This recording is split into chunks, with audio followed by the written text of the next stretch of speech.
All right.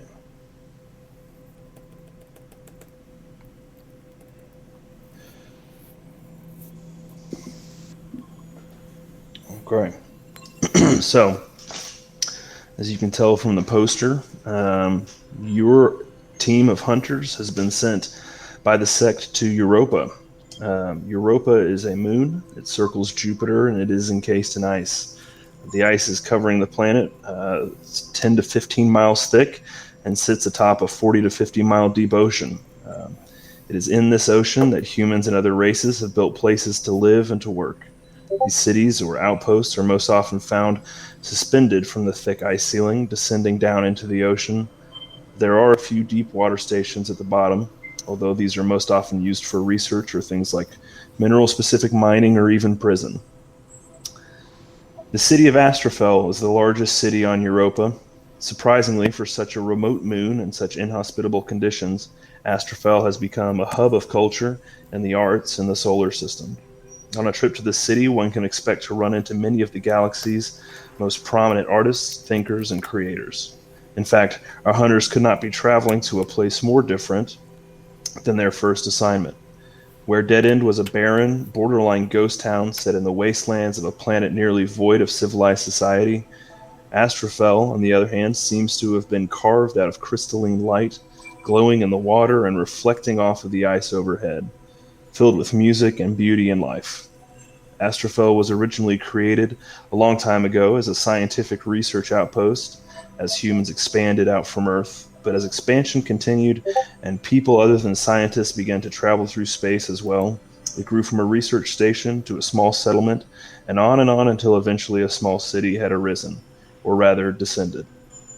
Now, the city is almost purely habitational, even having a small university, and the research areas that continue have moved either to other locations under the ice, with a few even existing 40 miles down to the bottom of the ocean.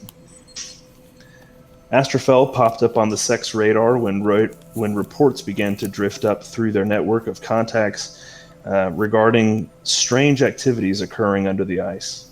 Word has it that one diver at a research station reported a floating patch of algae drifting past him on another dive. Another came from a couple who had traveled up to the surface to do a surface tour and claimed they skated past a small cluster of violets growing in a crack in the ice.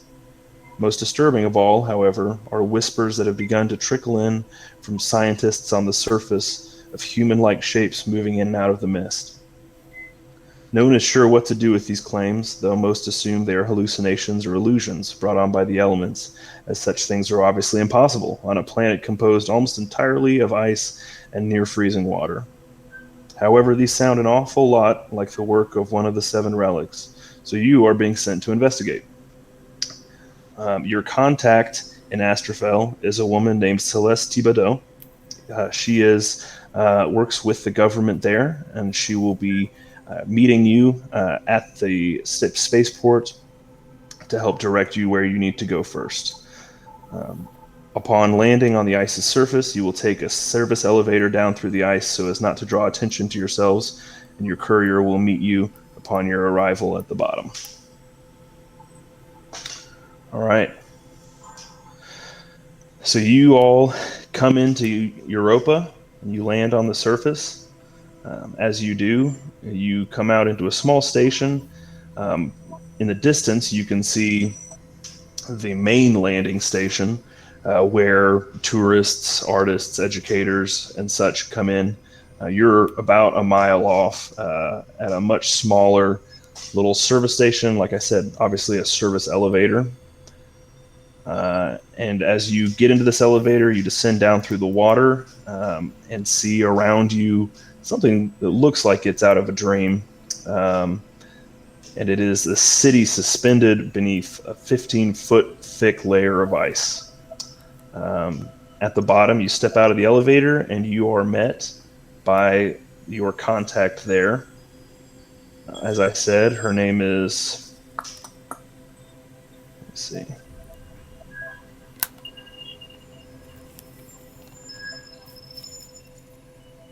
What is going on here? Are you guys seeing that Um, thing? I may not see it yet. I don't see it yet. I see a greenish water area. Yeah, it didn't pop up Okay. for me. Okay. Now Did it that did. come? Oh, All there we right. go. This is your contact, Celeste Thibodeau. And she's going to show you around. She meets you at the bottom of the elevator.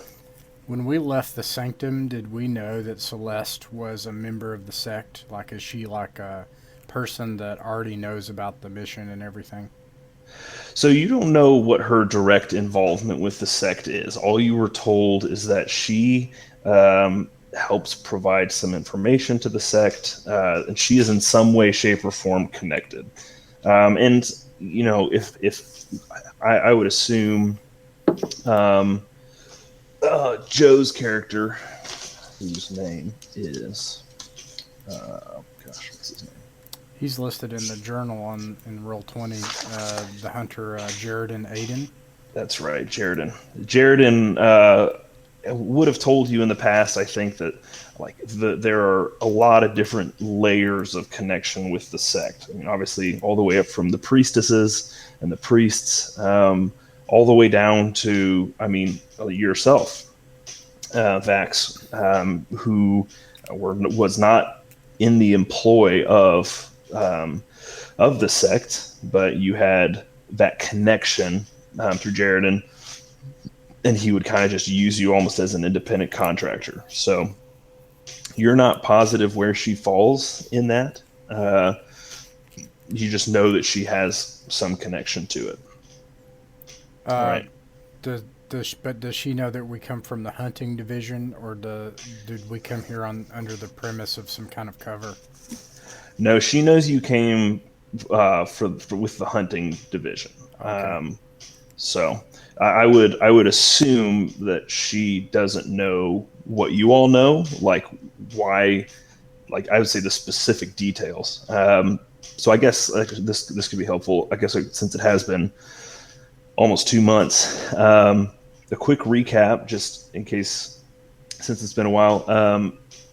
In our last session, you met with the archpriestess, the high priestess, and she told you the story of a thousand ancient battle between gods and goddesses, and that. Um, sorry, I'm trying to get through my information here. Let's see.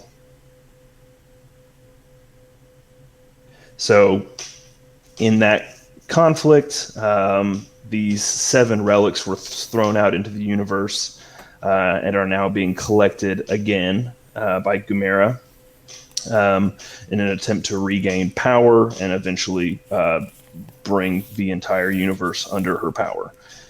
So you collected last time.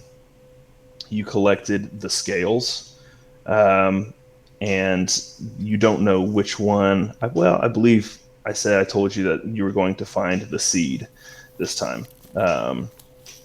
So I would assume safely that Celeste does not know those things. That's some pretty high up knowledge that you were shared. So, all right. Well, Celeste meets you at the bottom of the elevator, and she greets you. She says, "Hello, sirs. Thank you so much for coming to Europa and to Astrofel. We are so happy to have you here, and I hope that I can be of assistance to you during your time here. If you need some time to drop your belongings off at your quarters, we will go there first, and then I will take you to get outfitted for your time here. I am so sorry if it feels like I'm rushing you, but there are some new things that have arisen, I'm told, that we must address quickly." It's very nice to meet you, Celeste.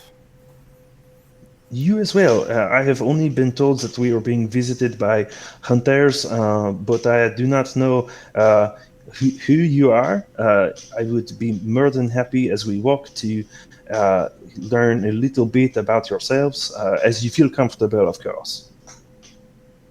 And she begins walking. You're walking through kind of back hallways and things like this towards what will be your quarters. And she has asked you essentially who you are. She doesn't know anything about you other than that you were sent by the sect. Gotcha. I guess I'll go. So I'm gonna say, hey, I'm Yafai. I don't know if you've ever seen one of me before. All you really need to know is I really like bugs. So if we could wrangle up some of those, that would be kind of fantastic. But yeah, I'm here to hit things. Well, Mr. Yofai, as if you could not tell as you flew in, I do not have an abundance of bugs. We certainly, if you enjoy them, do have what I would call seafood equivalents. So maybe not bugs, but maybe some sort of crustacean. Oui? Always down to try something new, I guess. I will say it has many legs, is crunchy on the outside. Great, I'll take a bunch. Okay, we will arrange that as soon as we arrive at your quarters. Who is next?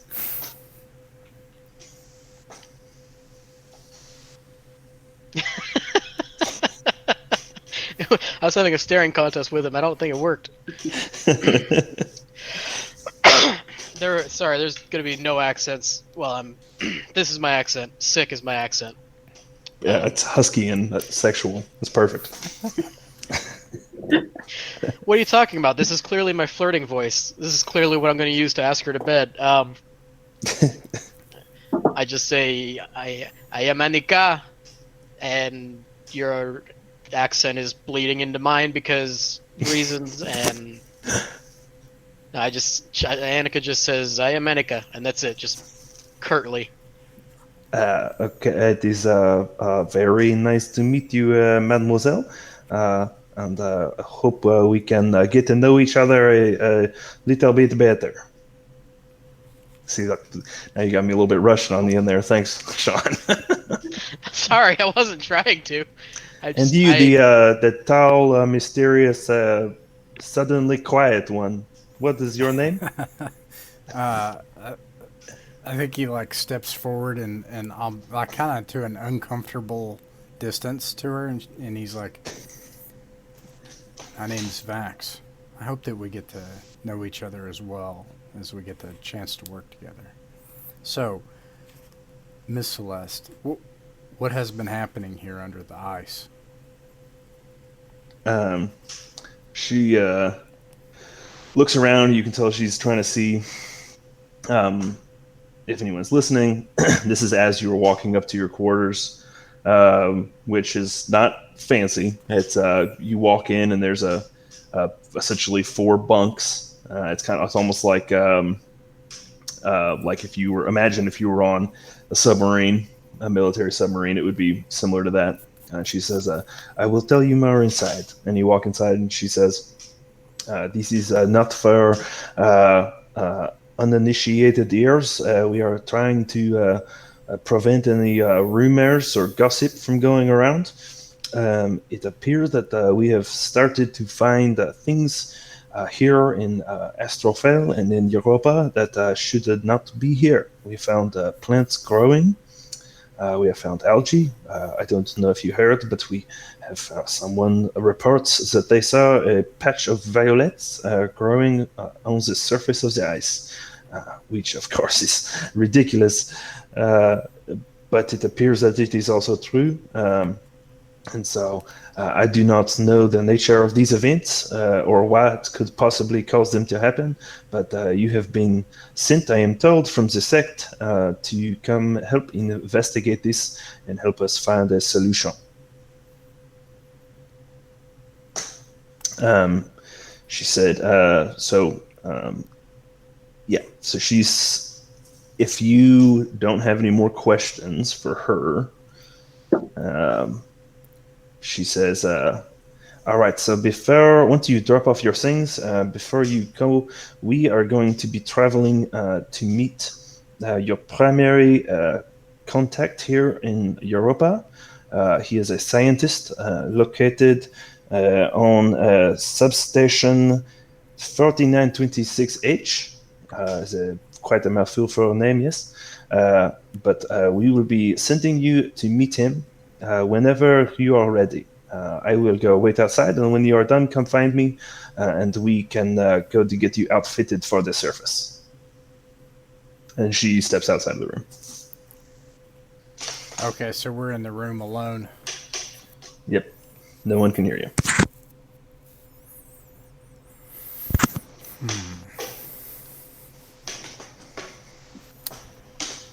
Anika, if I apologize for what you saw back at the sanctum, I assure you that I'll be nothing but professional.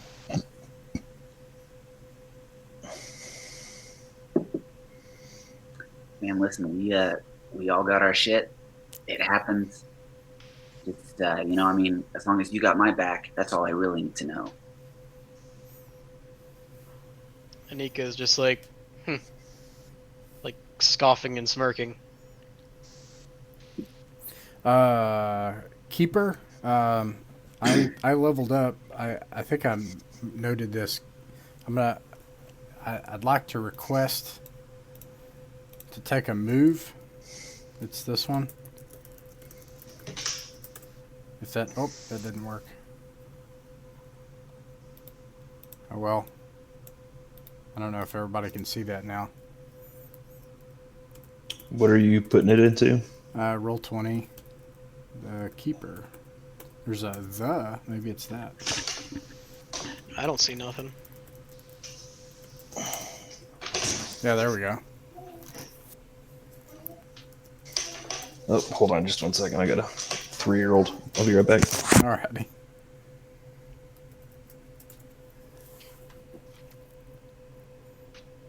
Yeah, I gotta get some of those headphones with the mic. I feel left out. Yeah. It's only one lacking the gear.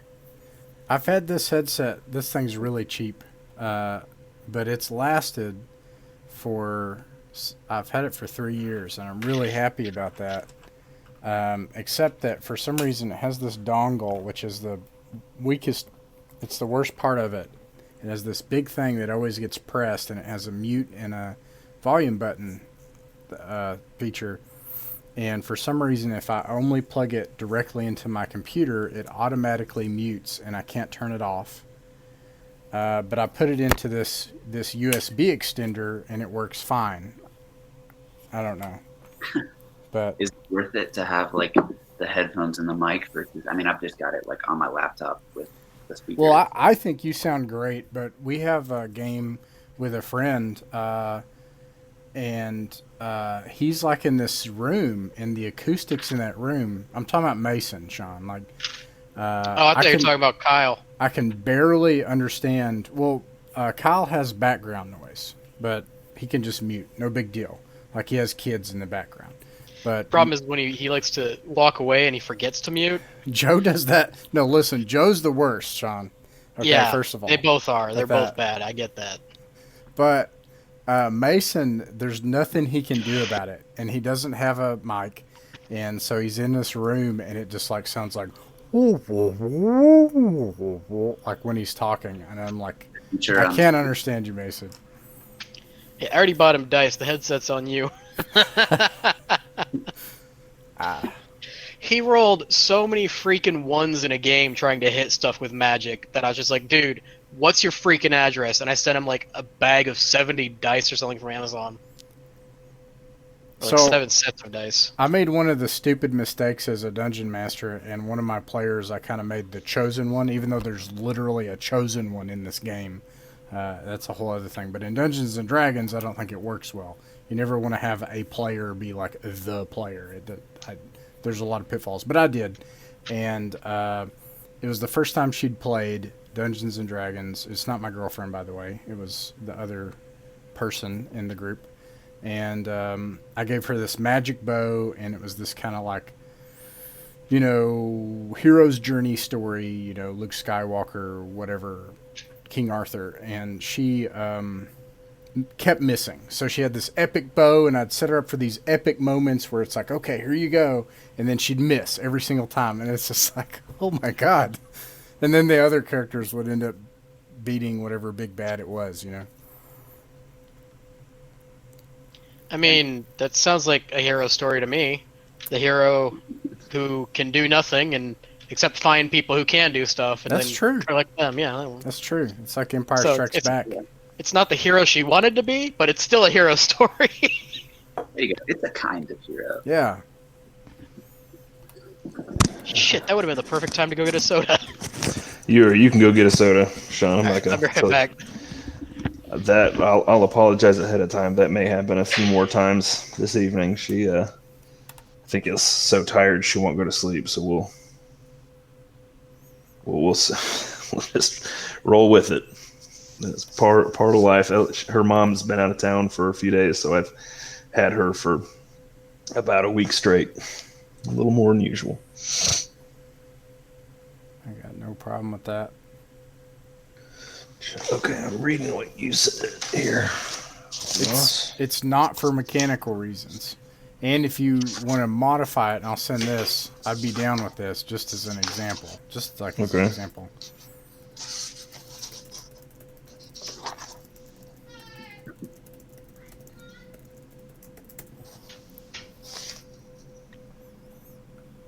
Like, because I'm not trying to do it for mechanical reasons. I'm trying to weave it into the thing that's happening, so. That's one of the moves device from your. and It's from a different hunter. I have a thing that Yeah. says when I You- level up, I can take a move for it. Says Yeah, from a different playbook. yeah, take a move from another playbook. That's what it is. Yep. Let me pull that one up. Do. I can even send it to you, whatever works for you. Yeah. Let's see.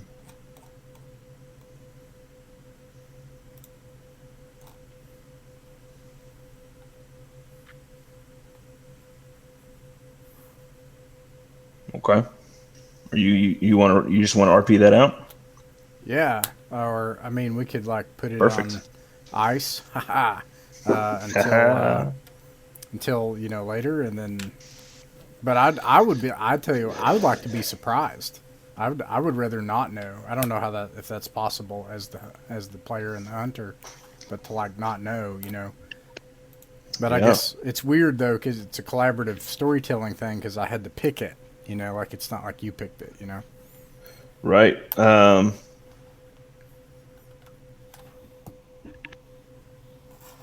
But I'm saying we don't have to figure it Yeah. out right now. I'm just saying like. Well, here's what we'll do. Why don't you just this is largely in y'all's hands. I'm just the guide, so if you just want to role play that, I'll step in if I feel like it needs to be guided. But Oh, totally. so right now, jumping back in, you three are in your quarters. Doors locked. You're sealed. You in these quarters, you feel like if there was a furthest, darkest corner of this entire station, you would be in its closet. So, like it is to say it's out of the way is an understatement. So what you're saying is there's no mini bar. No. Would you like there? There's not. I took out my spectral diffractor. What does it look like? Like, is it it's like a crystalline, thing? Yeah. I thought I found a picture of that. Did I? It Did might I be not? in my journal I'm sorry if I missed it. No. You used the random item generator to figure out what it looked like. No, I think we figured out a name for it or something. It's essentially it's a piece of glass, and it's about I'd say it's about 4 inches, 3 or 4 inches to a side, and it's what would be the word? A pyramidal prism. So it's essentially like a small glass, 4-sided pyramid, but it has in the middle of it, it's not a light bulb, but it has a shape in the glass that is obviously for refracting light. So kind of it looks like if you were, I don't know if anyone else's grandparents collected like those Swarovski crystal like display things. It looks Sounds like really it come. fancy. It looks really fancy, but this one's been used. Is Like it like it's a Sith holocron? It's like a pyramid crystal, got a thing in it, has a. similar, yeah. And but this one, it's not made of crystal. It's Yeah. made of something much tougher, and you can tell this one is not fresh off the assembly line. Like it's got some dings, it's got some scratches, it's a little faded. All you know that you learned last time from the high priestess is that is you know Vax, that this came from your home planet, which, if you guys remember, Vax no longer remembers where he came from. He doesn't remember his home. He doesn't remember his childhood. He lost that um, to Rurgameth. And so all he knows is the high priestess. All she was able to tell him is that came from the subsea stations on Europa. So anyway, sorry. Go ahead, Vax.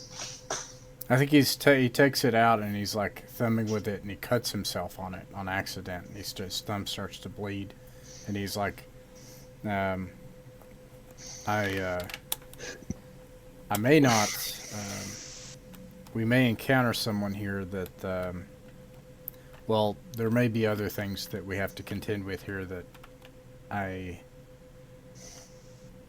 I'm sorry that I haven't been able to. That I wouldn't be able to prepare you for. Anika, Yafai, I don't know what's here. But there's a good chance that there are people here that are pissed off with me.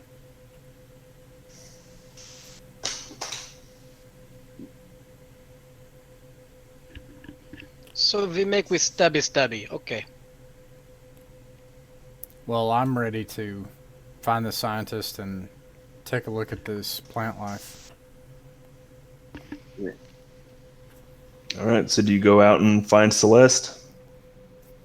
I'm down with it. Yes. Yeah. We, Alright. we do this, yes. When I say find Celeste, I mean you walk out your door and Celeste is standing outside your door, not listening. She's just standing and waiting. And she says, "Most excellent. Are you ready to continue on in our little adventure? How you say?"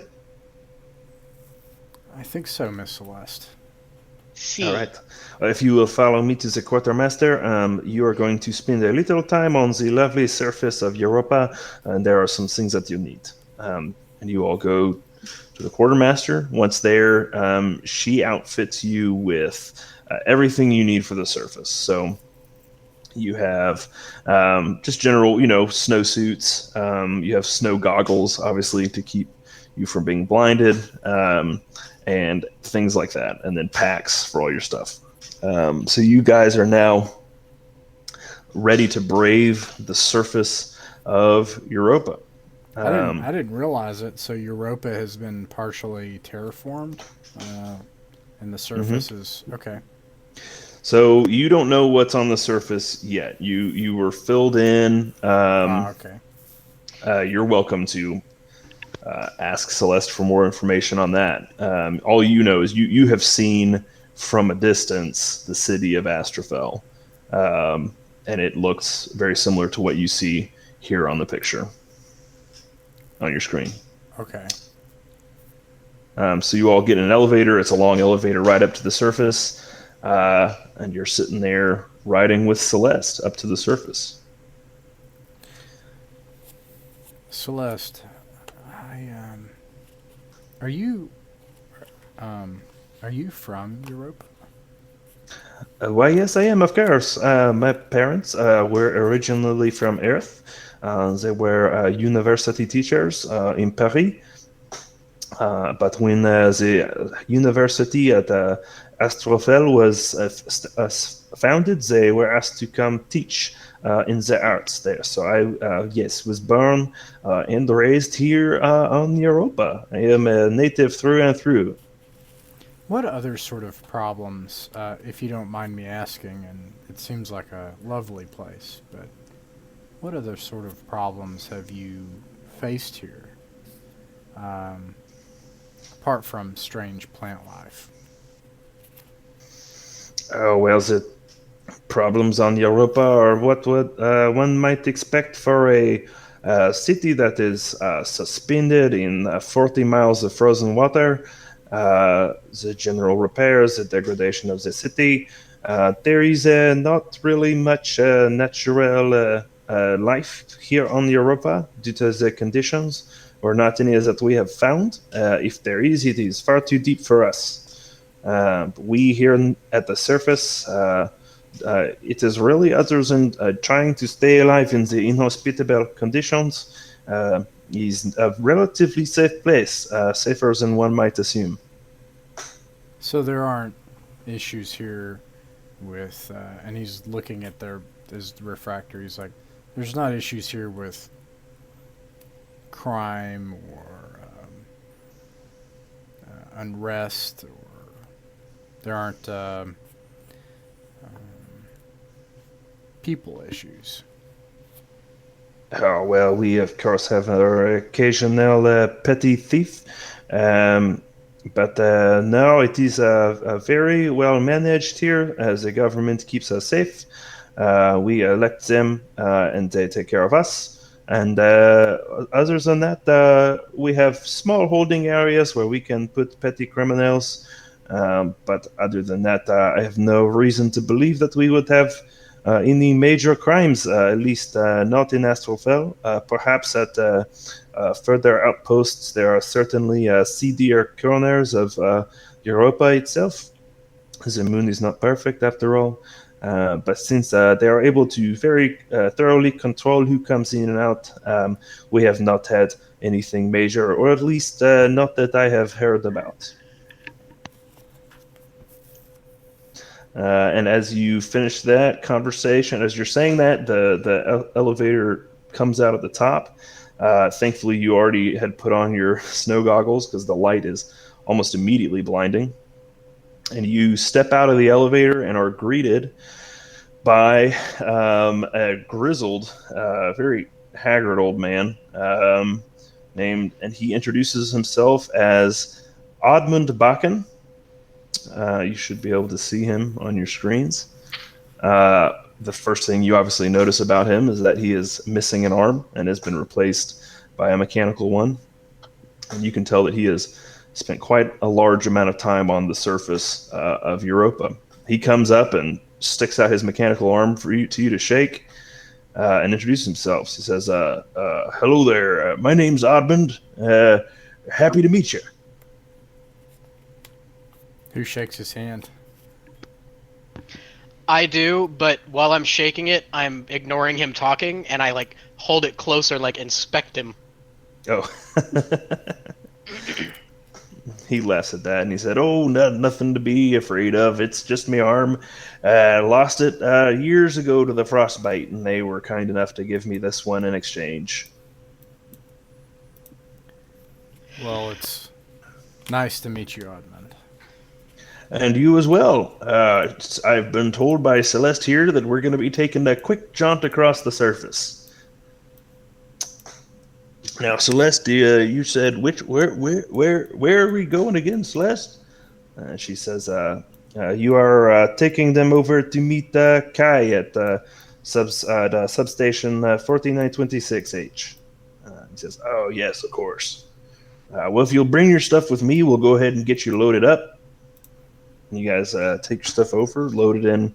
They essentially look like not almost like jet-powered dog sleds, essentially. And that's how you'll be traveling across the surface. Oh, let me change the screen here for you there. All right. Let's say, needless to say, the surface of Europa is not the most hospitable place. You guys have any questions for old Odmund before you head off? Out of character, so it appears like it's been terraformed. Basically, it's within temperatures that human beings won't immediately freeze to death. So, and we're on the surface. You're traveling across the surface. Okay.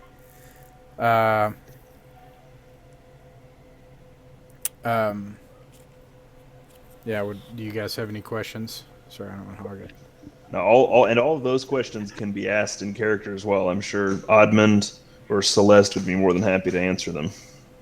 Okay. Yeah, I wouldn't. I didn't know if that was something that my character would just that everybody would know. In the solar system that like in Space Odyssey 3001. Like Europa having life and stuff. Yeah. I would say Oddman would probably be a pretty decent person to ask. He's spent quite a you would guess by his appearance, spent his share of time on the surface. Do y'all have any questions? Yeah, I was gonna ask Odman like what kind of stuff, like what his work involves on the surface, like what he actually does up here. Go ahead. Um, I'm going to make you do this in character. oh yeah, no, I was ready for it. I like Yafai's voice. Oh, I'll do my best.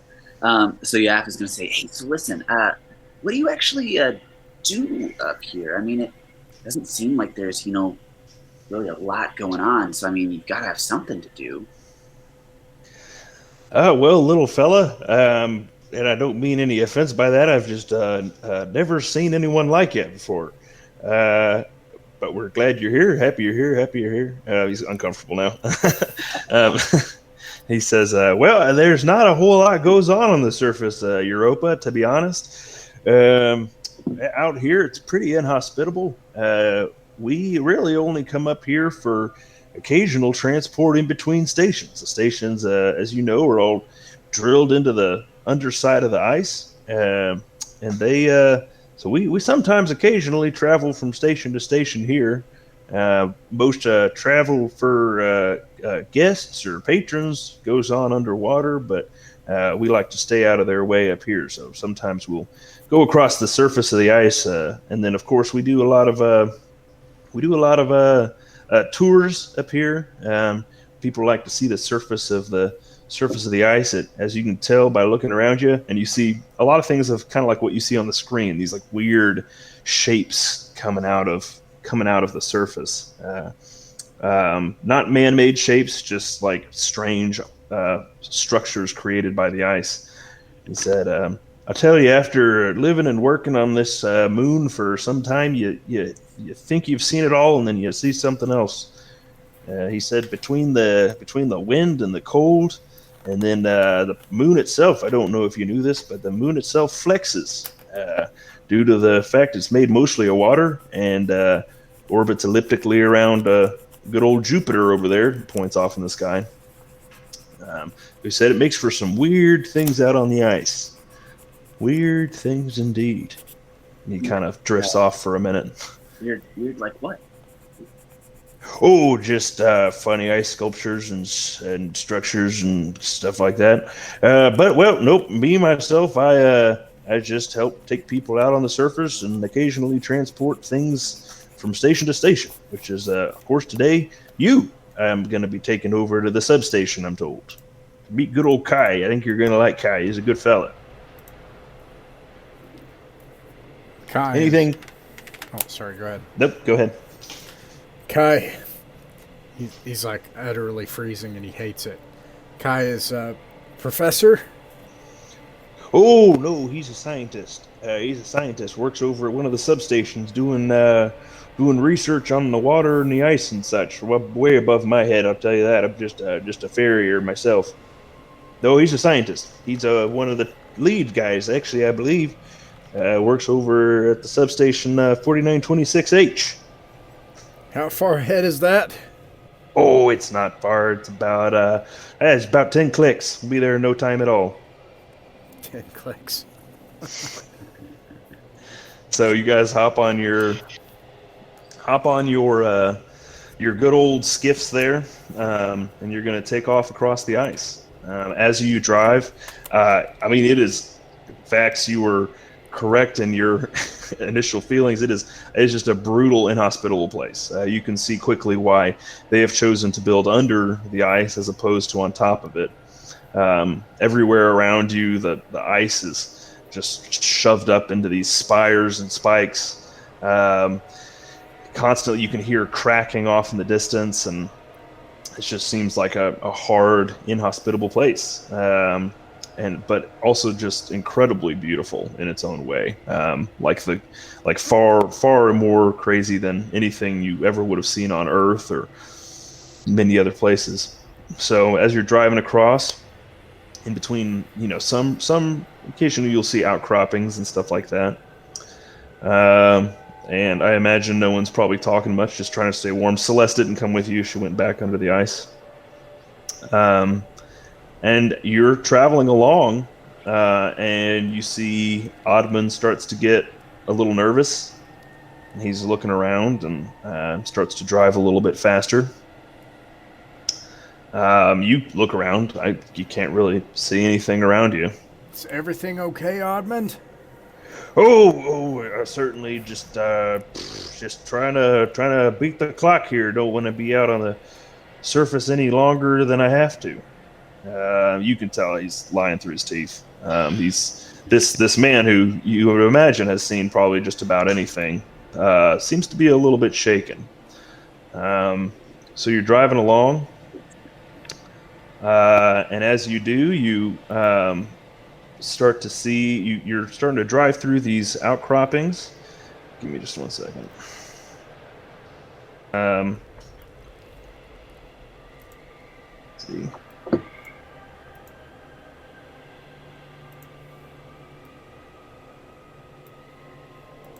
Hold on just a sec, sorry.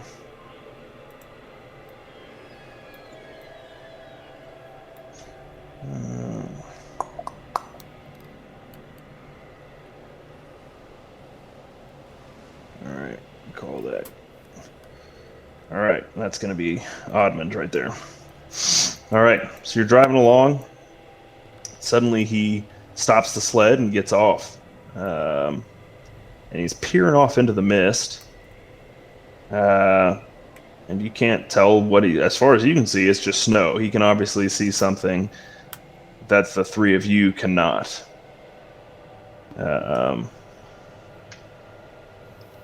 like, Oddman, what is it? Sirs and lady, no need to be alarmed. Just thought I saw someone in the mist. But which, of course, that would be. And as he says that, you look off in the distance, and you see. Just a second. You see shapes begin to emerge out of the fog, which is ridiculous because you all are in the middle of nowhere. And they look like humans, but they're kind of stumbling towards you a little bit. And as they move and they get closer and closer and closer, you can tell there's something not quite right about these. And at this point, they're probably about 100 feet away from you when one of their hands falls off.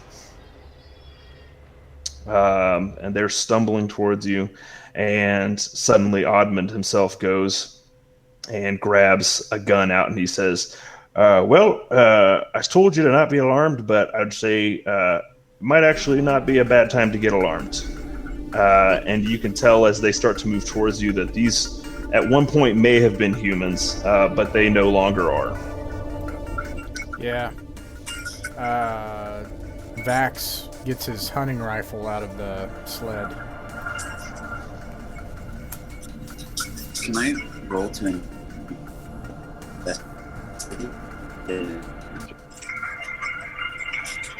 Say that again, Caleb. Can I roll to investigate a mystery? You ain't. 2d6.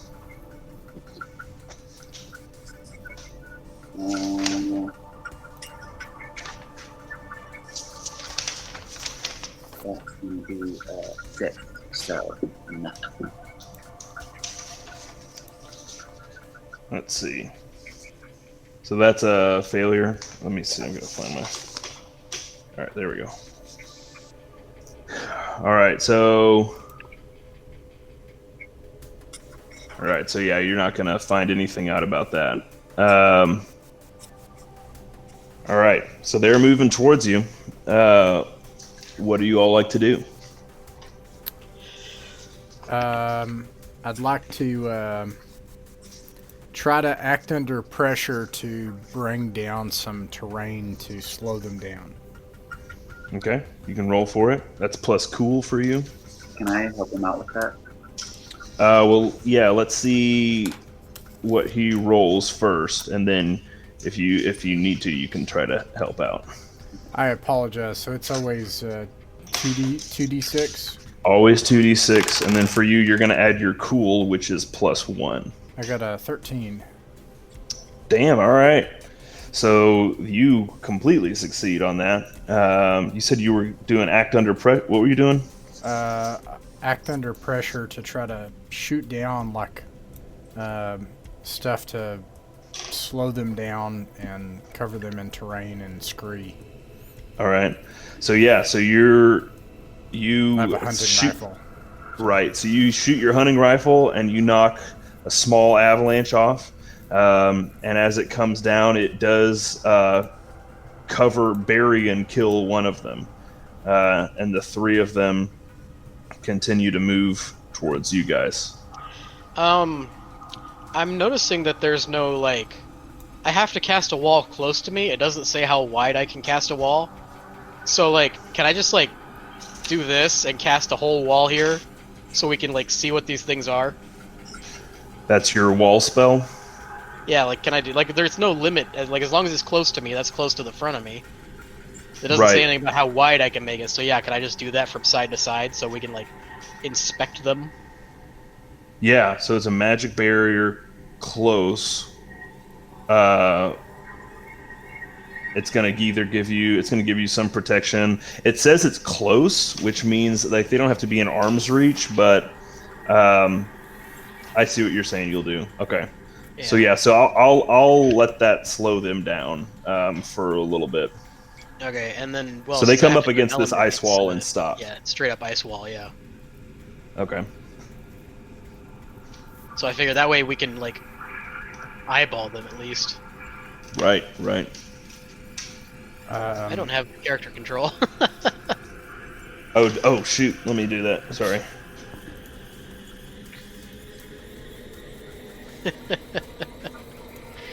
It's been a while. Yeah, me too. There's that. And all right, you should all have Vax. All right, you all should have control of your tokens.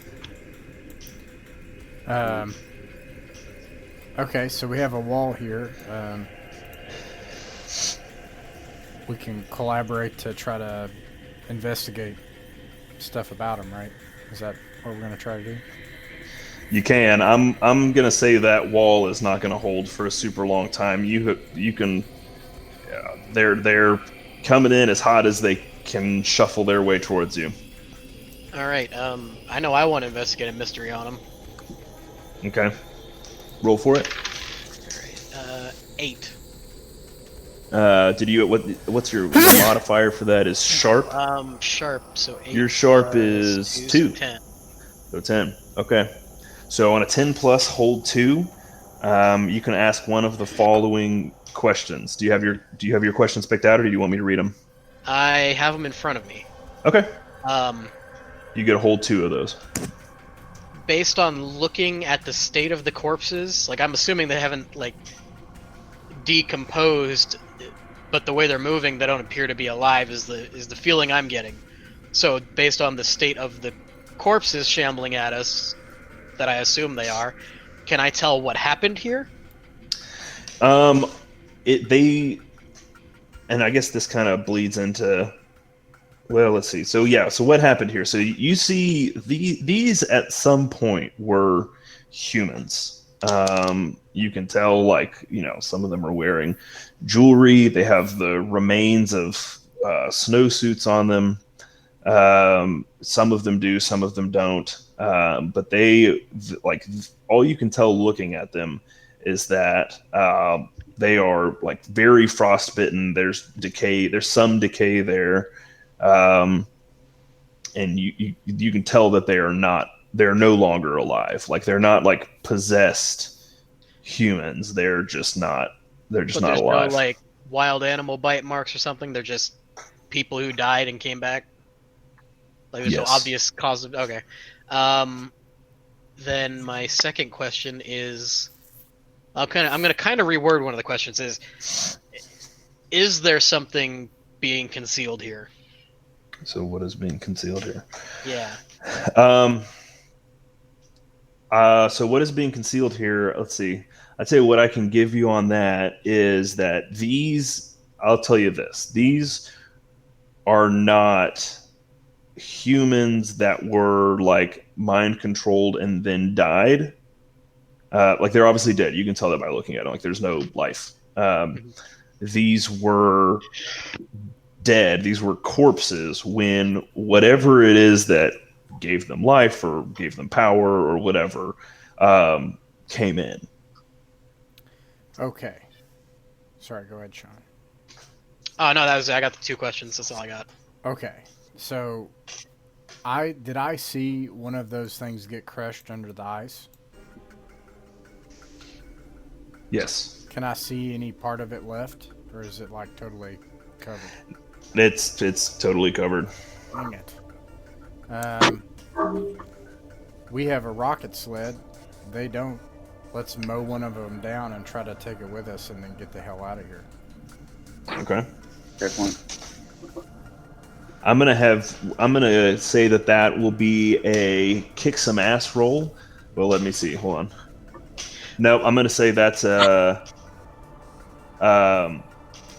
be an act under pressure. So Ross, if you'd like to roll for act under pressure, that's gonna be plus cool.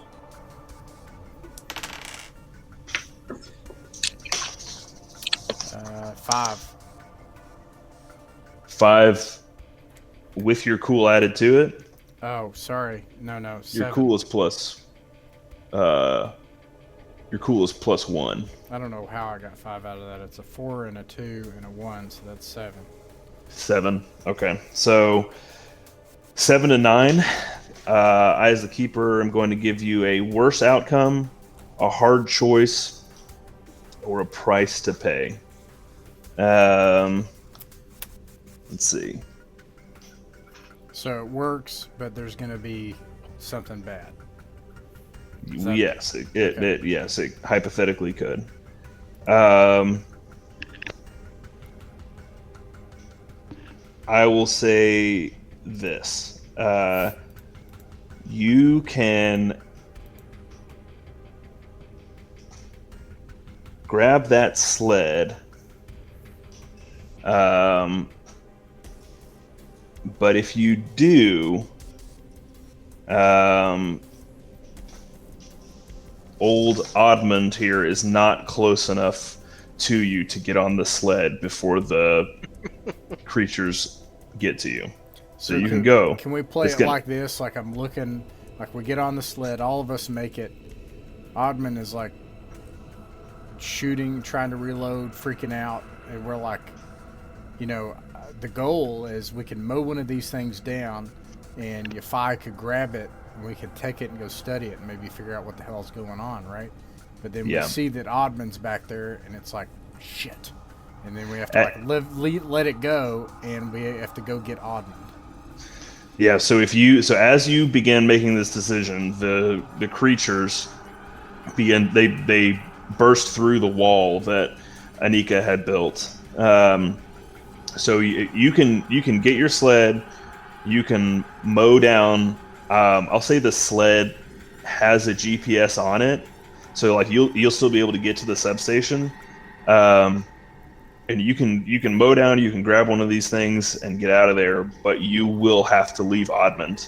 Or if you try to go get Oddmond, these things are going to get to you before you can get him and successfully escape. Oh.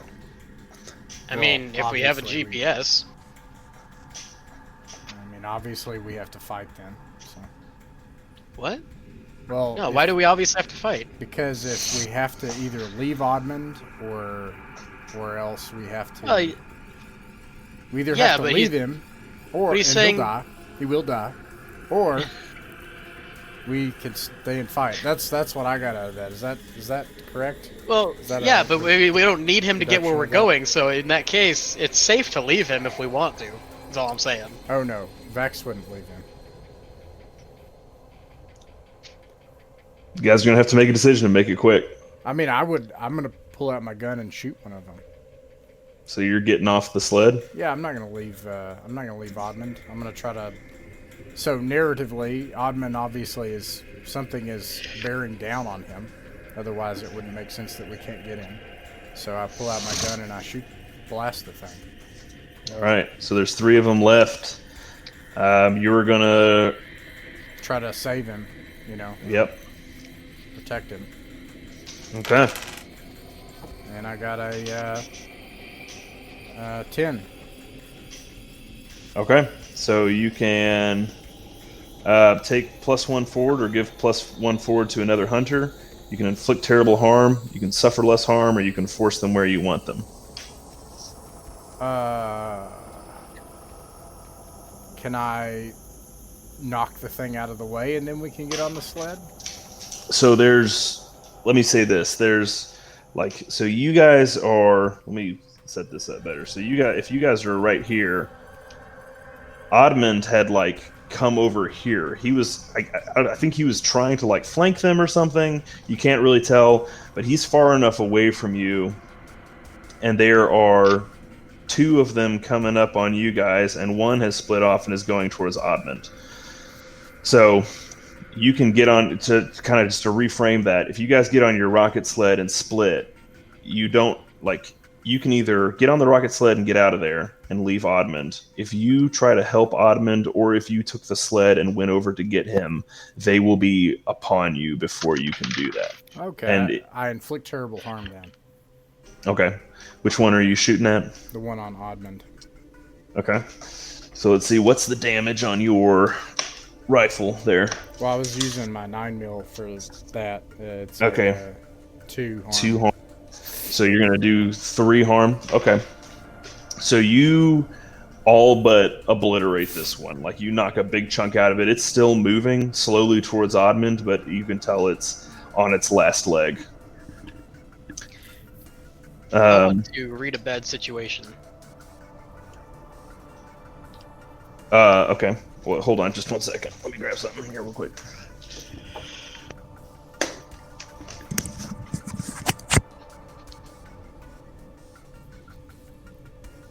Mantis!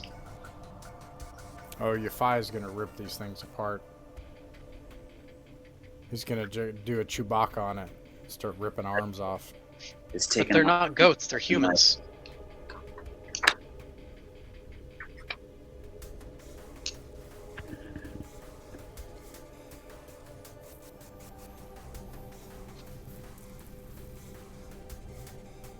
Can you rip its arm off and then beat it to death with it?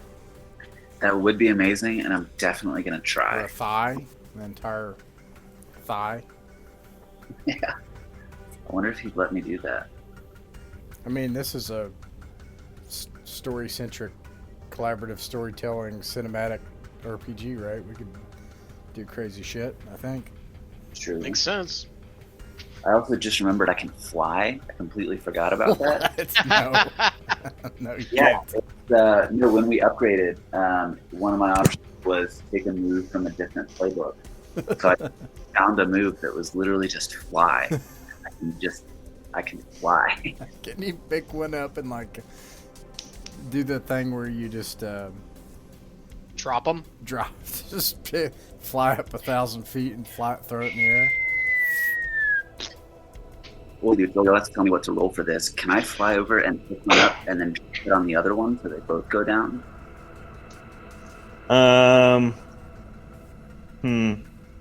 Roll for it. What am I rolling? Well, it's 2d6. We're just gonna say we're not gonna do. Let's see, what kind of move would that be? Flying. I feel like I honestly wasn't. We'll see. Let's find out what that might potentially be. I can fly. That's one of my moves. Yeah. Okay. So for fly, I'm gonna need you to roll Um, dude, I'm gonna have you roll. I'm just gonna have you roll straight up and down plus tough. It's not gonna be a kick some ass, but I'm just gonna let's just do that.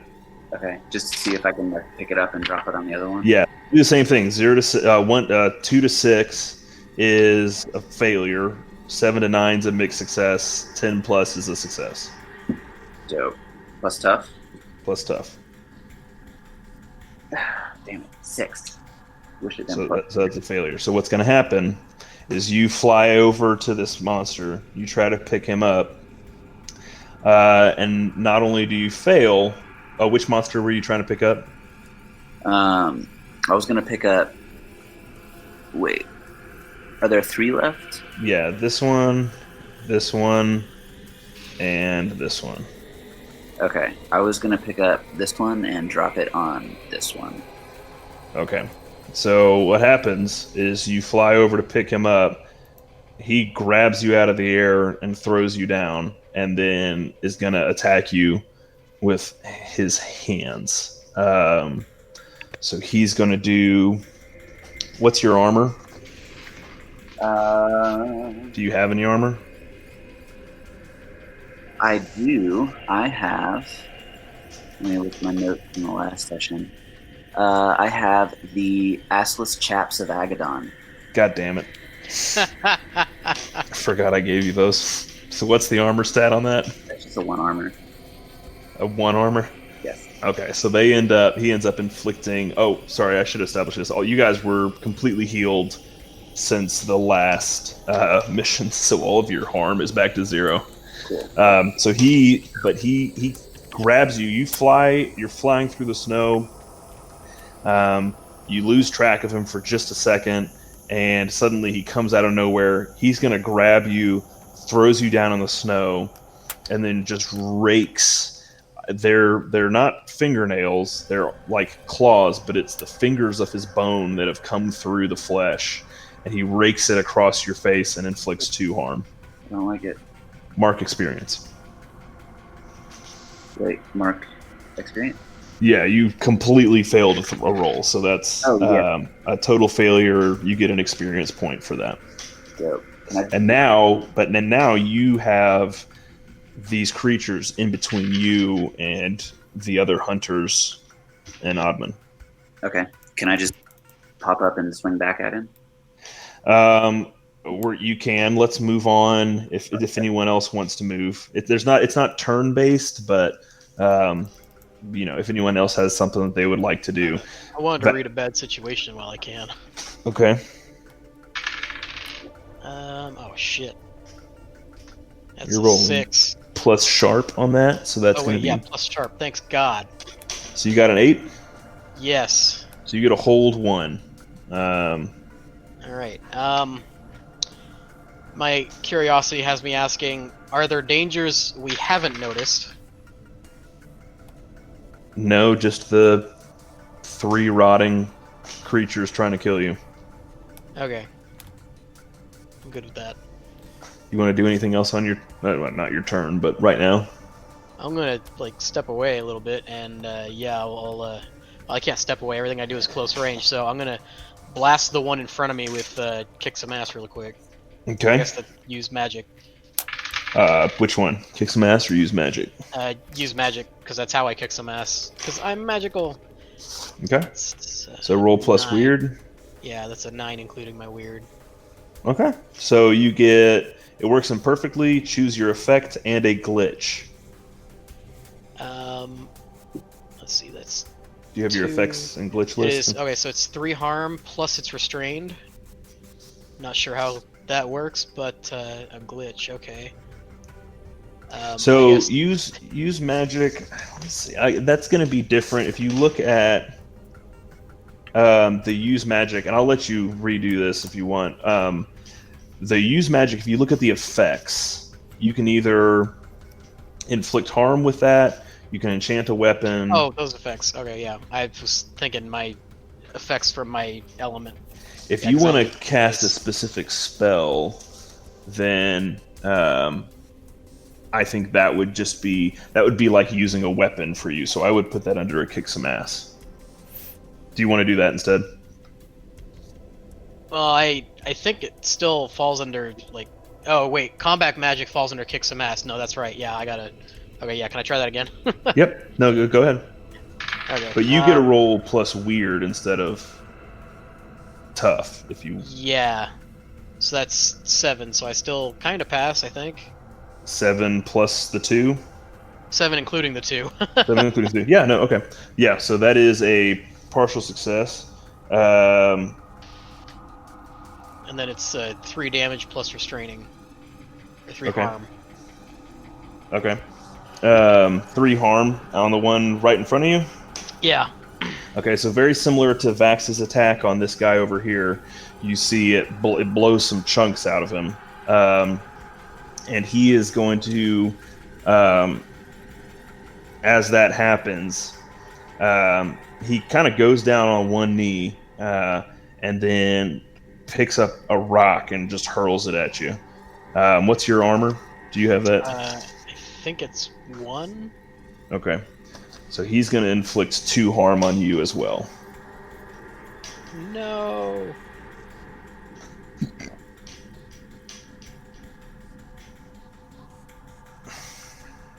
Okay, someone else do a thing. Okay, so here, Joel, this is kind of what I want to do, and then this is kind of my idea. Like, I still want to take that rocket sled and try to attempt to use it as a really gruesome weapon, but Okay. I'll narrate it if I succeed or fail. Okay. So I don't want to say, but I want to basically use it as a weapon and use act under pressure. Right. Yeah, that'll be an act under pressure roll. So you go ahead and roll, and then I'm not going to tell you what happens, but I'll tell you what you can get away with, and then you narrate it for me. Okay, cool. So that's going to be plus sharp or tough? Well, I failed. You failed. Okay. So you failed on a act under pressure. And this could make it so bad too. I'll tell you what I was trying to do. So I got the rocket sled. This is kind of what I imagined. Like I got it, and immediately when this all started and we entered bullet time, I was like, let's get the hell out of here. And then I got on the thing and saw that Oddman was way the heck over there. So I come around and I blast this thing with my 9mm, right? But it doesn't even kill it. So I try to swerve it around and get the back of it pointed to it to basically grind it into the snow. But it fails right in front of Oddman. Yeah. So can you ping me your exact position or remove your token? I would be right here then. And I'd be facing that way with trying to get the thing turned around into using it as a weapon. All right. Well, so yeah, you feel that one pretty good. Go ahead and mark experience if you haven't. I'm going to say that this as you move past it, this one follows over here a little bit, and they're going to rip you off your sled, and then they're both going to hit you pretty good. What's your armor? 1. Okay. So you're going to take 4 damage from this.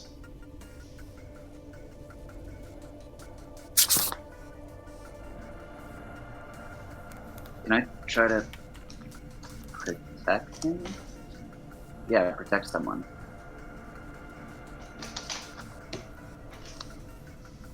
Can I roll to protect Vax? You can. Yeah, you can go ahead. I will let you, if you succeed, I will let you protect him from one of the 2 attacks that he's suffering. He's still going to take some damage, but you can cut that in half if you succeed. Okay. Well, That's plus tough for you. 10. Okay. So on a 10 plus, you can choose between you suffering a little harm, all impending danger is now focused on you. Uh, you inflict harm on the enemy, or you hold the enemy back. So that means, like, if I inflict harm on the enemy, does that mean they don't inflict harm on the person they were attacking, or they still do, but I also discharge them? So basically, the way that this works in gameplay is, I'm going to say, since you succeeded on your roll, you're going to run over and you are jumping in between one of these creatures and backs. Okay. So that's why, if you don't know that, it looks a little ridiculous. Like, why would I choose suffering one harm when I can choose to inflict harm on them? If you're going to take harm from this. You're not like knocking him off. You're absorbing some of that attack. So you can cut that down to one harm, which for you would come out to 0 since you have 1 armor. Or you can choose to harm them, make an attack on them. This is the one that, well, both of these have been hit. So you tell me what you would like to do. If I inflict harm on the enemy, is that my regular harm? Yes. Okay, I'm gonna do that. Okay. So mark 2 harm because you took the attack. And your attack, as you swing in, I'll say this: describe your kill. I'm gonna steal Vax's idea from a minute ago. I'm gonna rip off one of its arms, and then I'm just gonna full on swing and take off its head. You sick bastard. All right. Glorious. You, like a tower of blocks, it falls into pieces. And you now have, there are now only 2 of them left. And then, I want to hit the one up top with this is one, right? It is, yes. Yeah, I want to hit that with a necromantic blast. Okay. Necromantic blast. Yes, so it's a kick some ass. Yep. 7, including mod. All right, so I want to kick some ass. So you're going to inflict harm on each other. So what is the damage rating? Is yours necromantic is? It is 2 harm, and I also get healed for what I do. So. Oh, very nice. Okay. Have you've taken how much harm in this game so far? Literally 2. Okay. So you're going to stay at 2 because since you rolled a 7, he's going to do 2 harm to you. You have 1 armor. Is that correct? Yes. Right. Okay. So he does 2 harm to you. You heal the 2 harm from before. So you're going to stay at 2 harm, and you're going to inflict. You said 2 harm on him. Yep. All right. So you inflict 2 harm. He's looking pretty beat up, but he's not on death's door. And then so he already did his damage on you. Okay, Oddmund is going to pull out. He's been shuffling around with his ammo here. He's going to pull out his ammo. Let's see. My daughter took my dice, so couldn't find those right at this moment. So,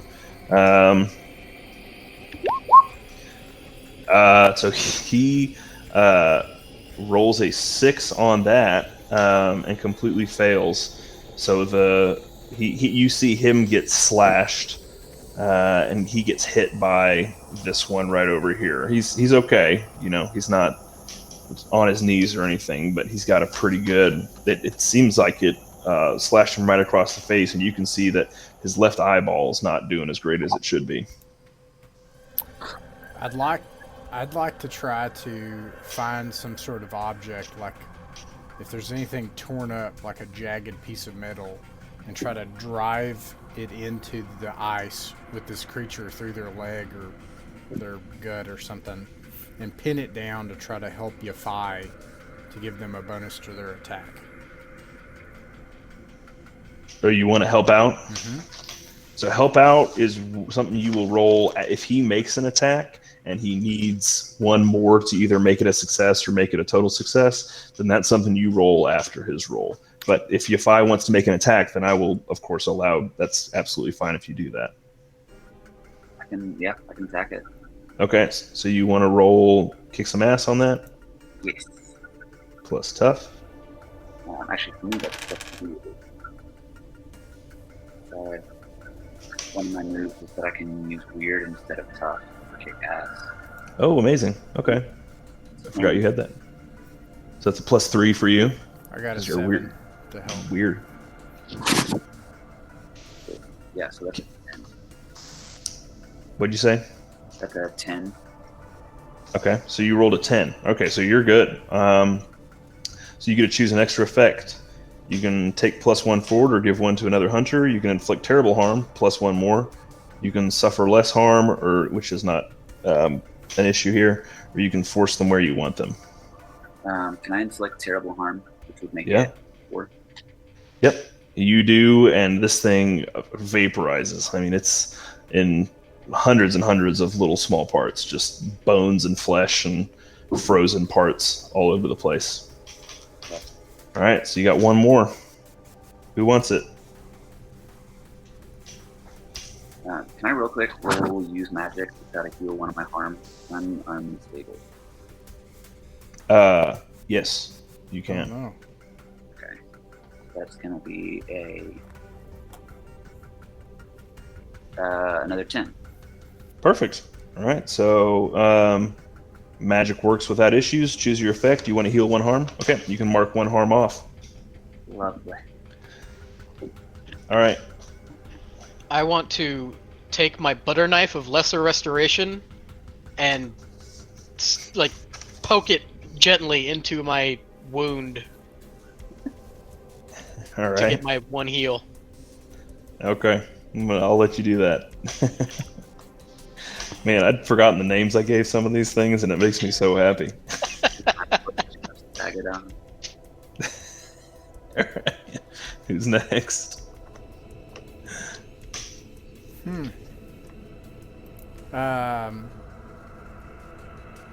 I yell at Oddman and I'm like, if you have a gun, shoot that thing.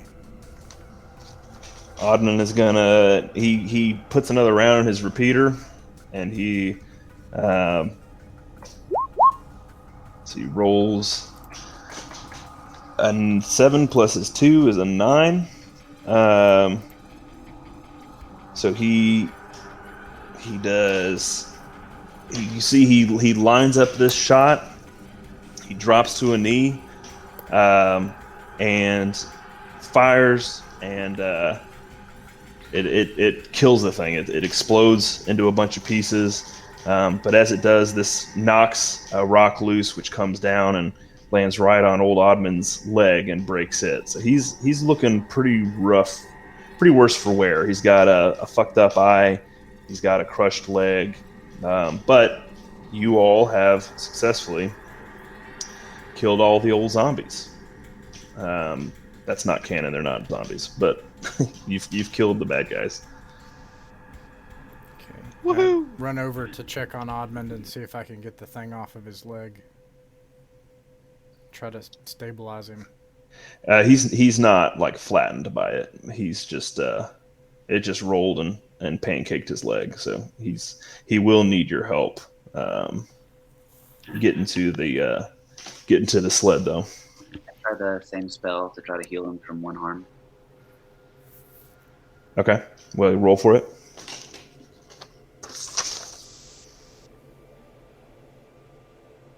9. Okay. All right, so choose your effect, and then you get to choose one glitch. So you've chosen heal one harm. You can choose something. The effect is weakened. The effect is of short duration. You take one harm. The magic draws immediate unwelcome attention, or it has a problematic side effect. What would happen if the effect was weakened? Heal like half a harm? Well, you pick yours, and I'll tell you what happens. It's a little choose your own adventure. I'm gonna do the effect is weakened. The effect is weakened. Okay, so what I'm going to say is that in doing this, it doesn't. All it really does is it numbs the pain a little bit. So you can tell, like his leg it's visibly broken. Like it's not. He's not supposed to have a second knee below his knee. but it is in that direction. So he's groaning a little bit less. He's in a little bit less pain. You haven't healed the wound, but you've put him out of his misery a little bit. I think we should collect these chunks and put them in something so we can take them to this science station. All right. You guys are loading up and going to the science station? Yeah. All right. Well, as you load him onto the sled, very Balto-esque, he mutters to you and he says, autopilot. Hit the autopilot. It'll take you to the substation. All right. I ask him why he came along if that's the case. I've got a driver move, so... Okay. Sean, to answer your question, I think Ross would be able to tell you that even a plane with an autopilot still needs a pilot. Okay, that's fair. I don't know. I just pressed the button. That wasn't Vax. That Otto was says Ross. He finally 'Cause when dies. when Joel said autopilot, what I immediately pictured are those cars that can auto park themselves now. The what's it, parallel parking? The automatic parallel parking. I'm like, why the fuck did we need this guy? Okay, so you've loaded him up. What are you doing next? Ross, you said something? I was just saying I have the driver move, so Okay. I can. Well, You can use that if you want. I'm fine with letting, you've Vax. I think we don't even have to. I think we can just RP that. Like you've flown enough, you've piloted enough craft that because this thing has a navigation feature, I'm fine with you just getting it where it needs to go. I feel like that would be like very reasonable, because you have a map. The thing knows where it's supposed to go, and you just kind of gotta help it navigate some of the finer points. okay.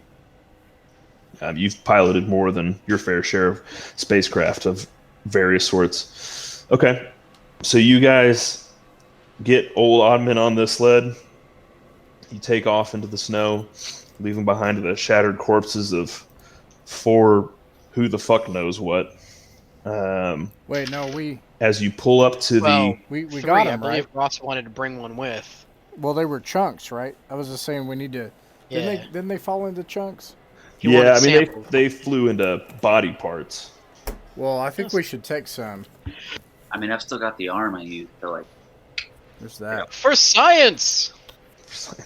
You just shove that arm in your satchel, Caleb. Like like 3 of the fingers are sticking out of the back of your I like backpack. to imagine that he has to be admonished on the way there to like stop nibbling at it. First, I held it up so Annika could high five it. Yeah, I love it. We don't do inspiration in this game, but if we did, I would give you one just for RPing that so well. I mean, Plus 12 on my next roll. Yeah, sure, Sean. Well, fuck me, right? I'll take your hand and go out. All right, so you guys get on and you follow it. You were about halfway there, so it's a very cold. You guys are all hurting a little bit, and you get to the station, and all like everything else on the surface, it's a very minimal above ground surface. Oddman told you about Kai. He said he's essentially a marine biologist, but the station is actually underneath the ice and partially in the ice. So you get up to this thing. There's a small door. You rap on it. You're coded in. You're buzzed in. You get on this elevator, and you go down with poor Oddman just riding the struggle bus down this elevator. And once you get there, do this here.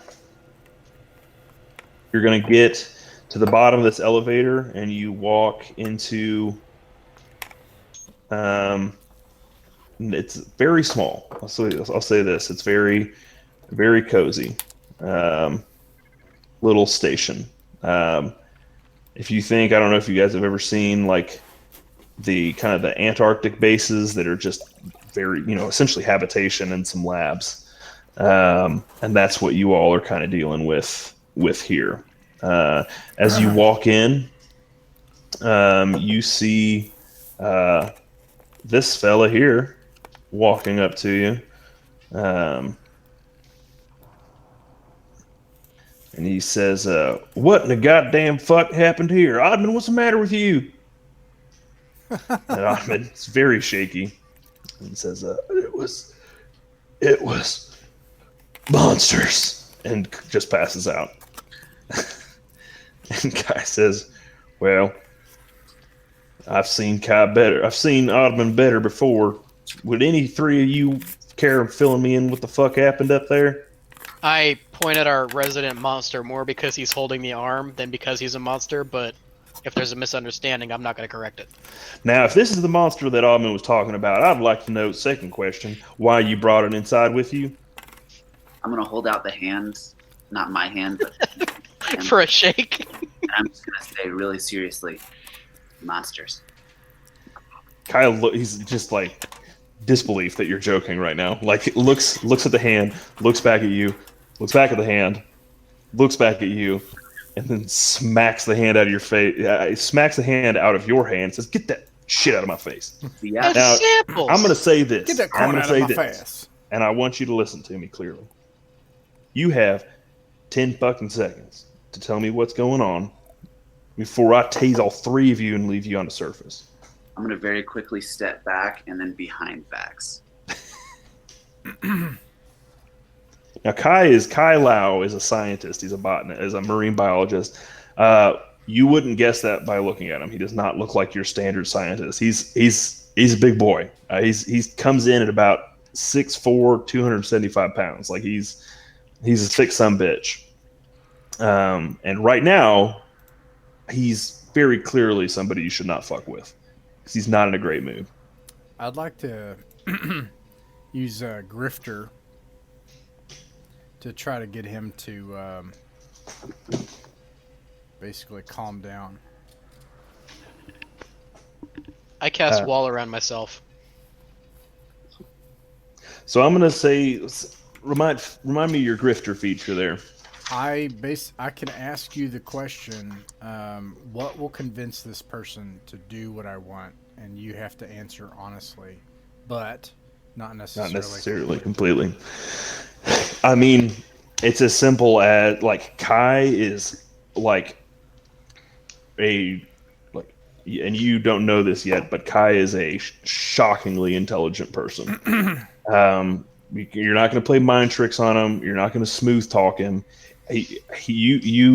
What you need to do to get him to calm down is you need to open your mouth and give him some answers and not bullshit him, not try to, grease his palm. Just, you got to tell him what the fuck's going on. Gotcha. Yeah. Vax reads that and he's like, we're here from the Sect.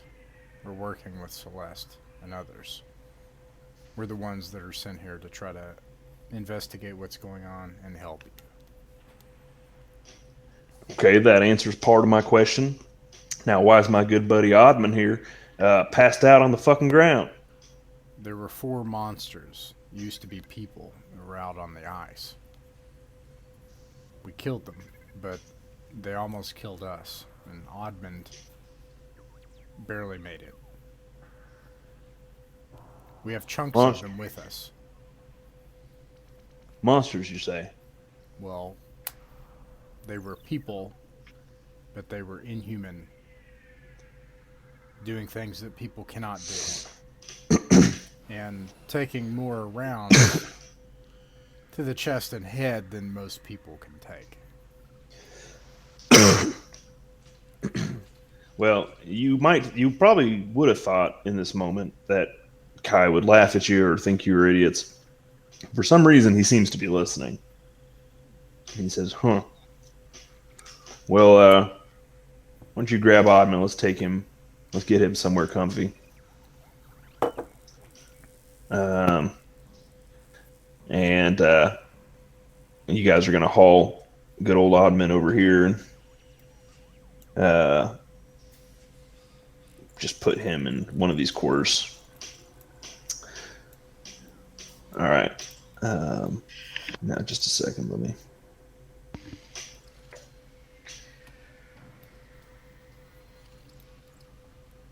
Did you Get draw someone. this? No, I found this. That's cool. I wish my art skills are not quite so good as that.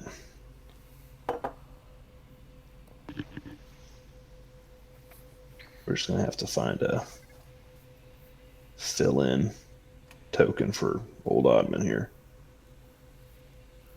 for Kai. All right, there's Kai. All right. So he says, "Why don't you all come in and let me fix you up something to eat while we're talking." He's gonna take you down the stairs to to the kitchen area. Um, let's see. Sorry, just one I second. bring the arm with. He says, "Why don't you leave that up here for now? We can address that later." Um, all right. So now you all are in the kitchen. Um, down below, and he's putting together something that could be coffee. Kind of pours like motor oil, and he says, "Now, you say you saw how many of these things on the surface?" 4. Dr. Kai, my associates and I, and he's actually holding himself because he's got a slash wound. He's like, "Do you have any medical supplies? We're not in the best way either." Well, sure, of course. And he points, he gestures over. He says, "Med kit's over there in the corner." Yeah, go over there, and I think it says that I can heal 1 right away, and then it takes Yeah. another 3 after I rest. Yeah, I'm essentially fine with you guys. Like, you guys have some open wounds and stuff, so just some bandaging and sterilization and stuff. Banks is like, "Oh, thank you." So, how many did you say you saw out there? 4. 4. There, you can hear him mutter under his breath. He says, "Looks like they're growing."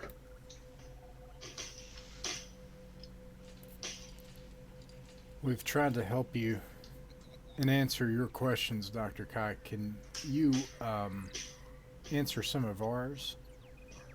We are here to help, after all. He pauses at the stove. And he says, "Look, y'all. I've been on this godforsaken moon for longer than I care to admit. I'm a man of science, if you couldn't tell. And I believe in what I can see. But tell you what, these last few weeks I've seen things that even I can't explain. You said I've seen flowers growing on the ice. I've seen algae in the water. And tell you what, damn it. If a week ago I didn't see men walking across the surface of the ice. Not men in snowsuits, not men on sleds. Just men, just walking. They didn't look right. I didn't approach them. I knew something felt off about it. But there's something around here that seems to be floating up that I wasn't around here before. I tell you, I've been here for 20 years and haven't seen anything like that." Well, is this a research station, Dr. Kai? What sort of research do you conduct here? Well, we keep an eye on the water temperatures and the ice thickness. We check for there are some amoebic level life forms on this that have managed to survive. Mainly just a whole fuck ton of tardigrades.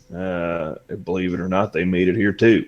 For those of you who don't know, tardigrades. Everyone know what tardigrades are? Mites? Um, The gross things? They are water bears. Let me share something here with you. What they're Um, okay. yeah, so they are. Sorry, I love tardigrades. Um, he said, but anyway, so he says, like, but so really, we're just testing waters. We're keeping an eye on the water itself, keeping an eye on a planet, and then we do have some small labs here where we try to check and see if we can keep different things alive in the water. We're always trying to determine if we can grow any sort of crops in the water or things like that. It's not, it may not seem like exciting stuff to you, but this is the head research station for that kind of research here on this part of the galaxy. So it's pretty heady stuff.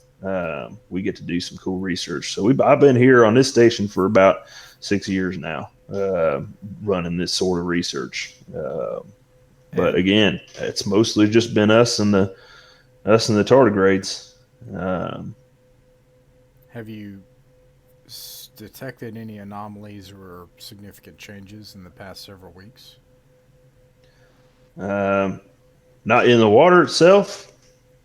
Well, it's funny now you mention it. We're starting to see floating up from the bottom some actual warm spots. Uh, Believe it or not, nothing crazy. Just areas that are a little bit more warm than ones around them, but it's not a constant stream. It seems to be random pockets floating up from the bottom of the planet, which I tell you is impressive in and of itself because it's right where we're at. It's about a 42-mile float from the bottom of this ocean. I don't know what kind of stuff is out of character is used this far in the future for analysis, but back in character. But if this is a research station, do you have things that you conduct research and analysis with? We have parts of these creatures. You could take a look. Um, he said, "Well, I don't have much here in terms of that. More than a microscope, I can certainly take a look at a cell sample if you'd like." It may be something, and if possible, we would like to take a look at where you've seen this algae and these flowers. Yeah. Um, well, he's finished making your coffee, so he's gonna walk the three of you, I guess, back up here to. Um, Coffee gives +1 to sharp. in real life, yes. I'll give you a temporary plus sharp Oh, for the next 5 minutes. that's about what it does to me nowadays. So. So he takes you back up. You're kind of back up in the laboratory area. Now he's giving you guys your drink. And so the station itself has kind of windows around it as you can look out. And he said, "Well, most of what we do is around here. We got these little bots we'll send out to collect water samples, little robots. We don't do any dives ourselves here much unless we have to. It's pretty cold and brutal. It's easier to just run all that autonomously." But he said, "We have detected one or two algae samples floating, which I wish I could give you a scientific answer for it, but there's just no explaining how something that requires both warmth and sunlight is floating around in near freezing water. Other than that, we're trying to figure out answers. I promise you we are, but we don't really know where to start." Now, where's that hand you were wanting me to look at? And I just got it at this point. I mean, I was told to leave it be, so I don't know, wherever we dropped it initially. Unless it moved on its own, which is what I was trying to avoid when I picked it up, but No, it's not reanimated. okay. And it's like, yeah, it's like right here, I guess. So I was just, thinking like I hold it up there. the keeper has been reading Rhyme of the Frost Maiden and got a John Carpenter urge when he wrote this. Nope. None of that. Dang, Uh, this is perfect. all right, so he's going to take that hand. He looks underneath it. He puts it on this microscope, and he said, "Well, what's your name anyway, fellow?" Talking to Bax. Vax Turner. Well, Mr. Bax, I tell you what, I'm looking at it, and it is definitely no longer living. Hadn't been alive for some time. I'm seeing some water damage here, some frost damage, obviously, but other than that, sir, whatever brought these things back to life, it ain't science. Because I would see a trail. There'd be a story in here about what happened to it, but I would like to ask him to observe it continually while I use magic on it to see if there's a reaction or a change of any kind. I okay. want And I wanna to help try- her by offering her my crucifix cleaver. Okay. Okay. I don't know what that does for me. It does holy damage to things. Well, I'm gonna try to use the effect of banish a spirit or curse from a person, object, or place it inhabits. The place being the arm. Yeah. Banish a what or curse? It says banish a spirit or curse. Okay. Alright, that is 9 imperfect. Plus. Okay. 9 Nah, plus. that was already with my mod. Yeah. Yeah, okay. Whoops. 5 plus cool is 6. It doesn't really help either. Nah. Well, you fail, so you should get an experience, right? What's the Um, consequence, though? For Chop it up, help You chop out. it up, and then it's worthless now, and it doesn't tell us anything. Let's see. What were you? You were just doing a use some magic there, Yeah. Sean. Yeah. Okay. Um. So if you roll a 7 to 9, it works imperfectly. Choose your effect and a glitch. So pick a glitch. The magic draws immediate unwelcome attention. Ugh. Improv that one, old man. Wait, am I older than you? You are. You are. You are. Everyone except beard, Caleb is. The beard is deceiving. The beard is deceiving. I'm a ripe old 27. Well, I thought I was. That's why I said old man to be funny. And then I was like, wait. Gotcha. Immediate unwanted attention. Shit. So I'm going to say this. I'm going to say you do this spell. It hits the arm, and then it ricochets off, and it hits Kai's cup of coffee and sprays hot coffee all over him. He's not happy. I just laugh. That's my response. Some of that coffee also gets on the electronic microscope, and it shuts down. Oh, shit. The laughter is now nervous. Kai's sitting there. He's covered in hot sludge. His microscope no longer works. I'll say this.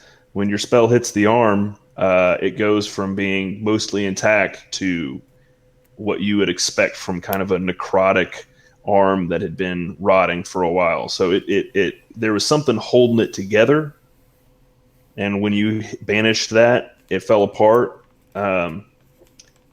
So now Kai, covered in coffee with a broken microscope, also has putrefied, rotting flesh on his workstation. Well, I'm going to do the only thing I believe this Russian princess type can in this situation, and You really like that move, huh? I do. You are write that as one of your moves in your playbook, like The two-handed shrug. because you like it so much. I mean, it's in my dictionary as a shortcut in my phone, so yeah, okay. Well, so Kai is sitting there, and you can see he is trying very, very hard to keep his shit. No, I'm That ain't familiar. working at all. I've seen it before. I've received it before. No, Kai's pretty fucking pissed. And he says, "Ma'am, I've never hit a woman. Now Uh, would be bad time to start, big boy. uh, I think it'd be best if you maybe just give me a minute. Why don't you go see if you can find a good place to drop your shit since Yeah, you guys are yeah. going to be here for a day or two." It's him basically telling you to get the fuck out of the room for a few minutes. I wave him off like Russian mother, very disappointed in son-in-law.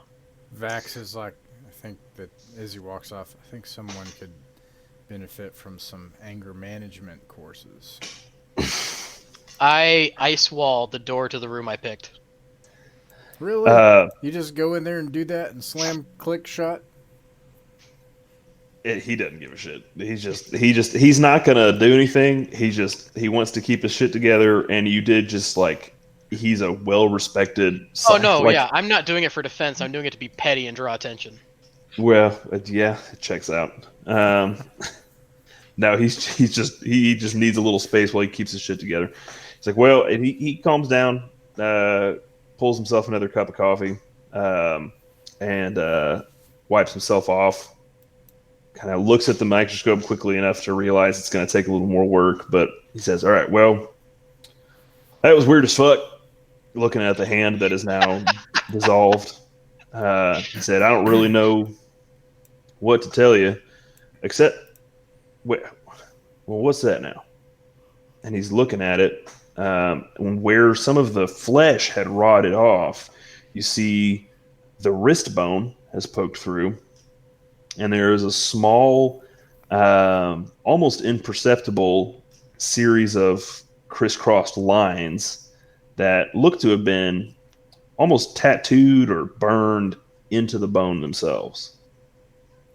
And he's looking at it, and he kind of steps back, and he's like, "Well, there's no way. That's impossible."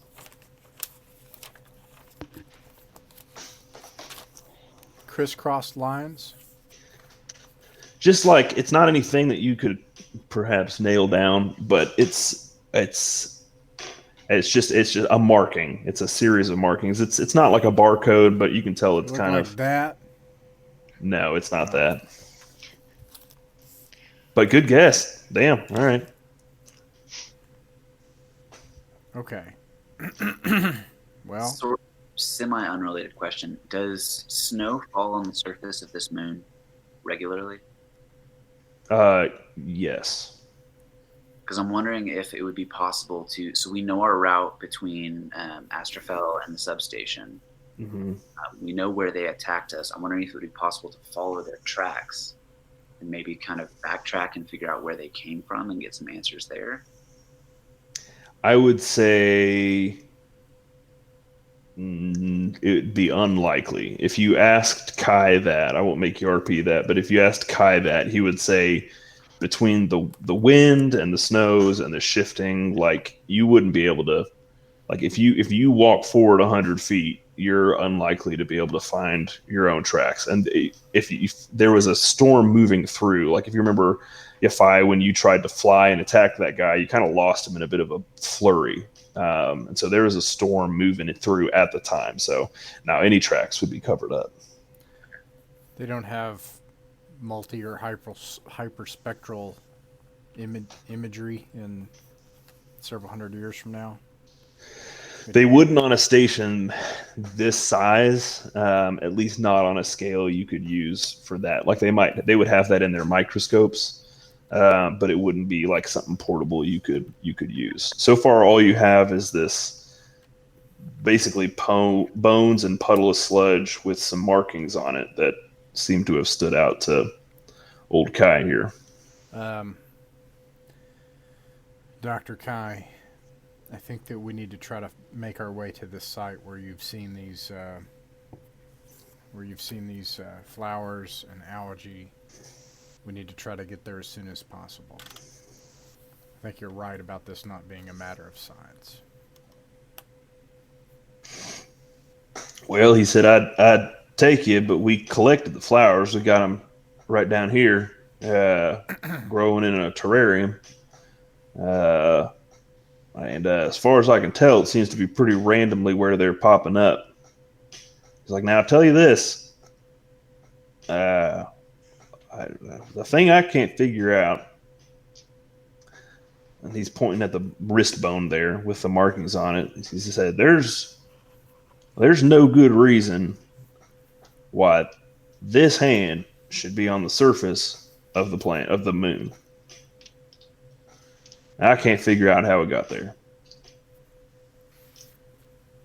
Um, he said, because you see, there's only one place that marks up a human like that in that particular way. Uh, he said, how much do y'all know about what all goes on Europa? Surprisingly, less than ever. Huh. Well, he said, a lot of people don't even know this, so I wouldn't blame you for not knowing. He said, Europa, as I'm sure you were told if you met Celeste, she does love to talk about it. It's, yeah, there's a lot of education here. There's a lot of art. There's even a lot of good science, if you couldn't tell. He said, but there's one secret that Europa keeps pretty tight. Uh, we call it the pit. Those of us that know about it, its actual name is the European Subsurface Correctional Facility, although that's putting it nicely. He said, what most people don't know is that when you're too bad for Earth, or too bad for Kepler, or too bad for any one of those other places, when they've got nowhere else they could possibly send you, well, they send you to Europa. He said, because apparently the last place you can put people when there's nowhere else to put them is 50 miles underneath the ice cold waters of Europa. He said the pit is a super max prison at the bottom of the ocean where they send, when I say the worst of the worst, that's an understatement as well. He said the way you can tell is that they put a mark on you. They burn these marks into your wrist deep enough to where it hits the bone so you can't try to scald it out yourself. Now, what I can't figure is how a hand with these markings on it got to the surface. Because once you go to the pit, you don't come back ever. You don't go to the pit with any hope of parole. You don't go to the pit with any end date on your sentence. And when you're done, they get rid of your body down there. Vax looks at both Anika and Yafai like Celeste very much left that out of our briefing. Yeah, that's kind of an important piece of information. Well, I wouldn't hold it against Celeste. She's a bit of a glass half full type of gal. Real sweet, real nice lady. I can't imagine why, but I imagine she probably wouldn't want to burden you with that. Plus, it's not something that many people know, and it's pretty privileged information. It's not something we want getting out very much at all. You can imagine the type of trouble we might have if the best friends of the worst people in the galaxy knew where they was being held. I think that your trouble has found all of you. And I think that we need to make our way to the pit as soon as possible. We said, well, now I wouldn't be the person to talk to about that. It's not exactly inside of my jurisdiction. But tell you what, it's getting pretty late right now. Why don't you all bunk down here for the night, heal up, feel a little bit better, and in the morning we can get you back to Astrofel, and we'll start trying to figure out what happens next. I'm as interested as you are, for no other reason than figuring out how the fuck a bunch of violets ended up on the surface of an ice moon. Dr. Kai, I'd like to take a look at those flowers if it's okay with you, but we also have chunks of these other people. I'm sure it shouldn't be too hard to be able to determine if they had similar origins, if you catch my meaning. You say you can take a look. If you couldn't tell, your lovely friend over there took down my microscope, so I'll have to send for parts for it from Astrophel. But if you just want to eyeball them, you're more than welcome to. I'd ask you don't touch them, since I am conducting experiments on them and would prefer to not have any interference. But you're more than welcome to take a look.